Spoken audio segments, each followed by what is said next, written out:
Kain tayo guys. Healthy foods tayo ngayon. Kakatapos ko lang mag-exercise at ako'y gutom na gutom.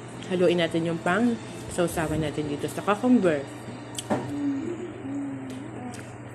At ating kainin. Yummy. Tapos lettuce guys.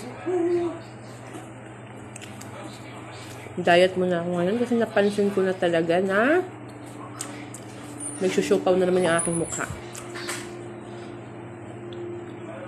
Hotdog tayo guys. Need nating agapan.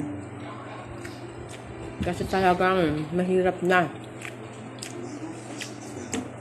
Mahirap lumubo ng gusto mabigat. Dati na-try ko 80 kilos ako.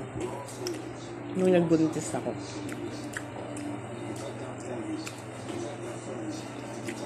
Samantala, yung dati ko talagang is 55. Ngayon, dahil malaki akong babae, yung kilo ko, 63. 63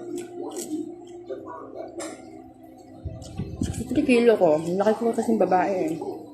Matangkad. Yun lang.